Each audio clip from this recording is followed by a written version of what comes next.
Ang ating topic ngayon ay tinanong ni Anor. Ang tanong niya is, paano pagaganahin ang isang lalaki?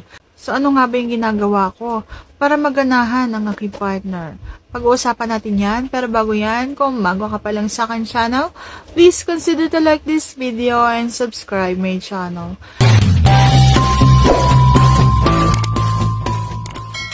Ayan, so, ang ginagawa ko is, so, syempre, maliligo ako at kailangan kong maging mabango. So, syempre, magdadamit ako ng sexy. Hindi mo naman kailangang magdamit ng mga mamahalin, pero yung kaakit-akit ba, yung mga medyo luwa yung dibdib, sobrang bakat ng bulaklak, yung mga ganon, yung masarap hampasin yung puwitan, yung mga ganon.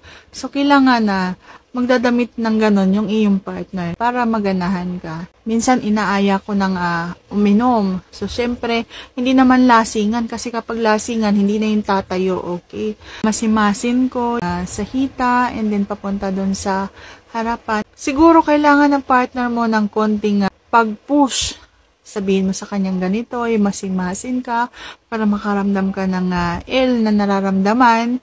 And then, ganon, hanggang sa mauwi na sa palakpakan. And then, kapag halimbawa mas gusto ko mas ganahan. So, siyempre, hahawakan ko yan, paglalaroan ko yung tea, kakainin ko na yan. Then, siyempre, paliliguan ko rin ng halik yung katawan mula sa dibdib, ayan. So, pinaglalaroan ko rin ng dila ko yan. Sabihin mo rin dun sa partner mo na gusto mo yung ganito, yung gusto mong ganyan. And then, minsan, manood din kayo ng mga movies, yung mga movies na nakaka-turn on.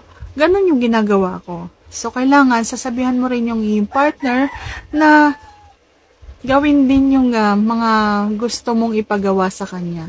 And, syempre, kailangan niya mag-vitamins, mag-exercise, tigilan ang bisyo kung halimbawa naninigarilyo at umiinom kung halimbawa mas mahalaga sa iyo ang pakikipagpalakpakan. So, kailangan tigilan mo ang lahat ng bisyo mo kasi nakakasagabal yan, nakakawala ng gana yan sa palakpakan.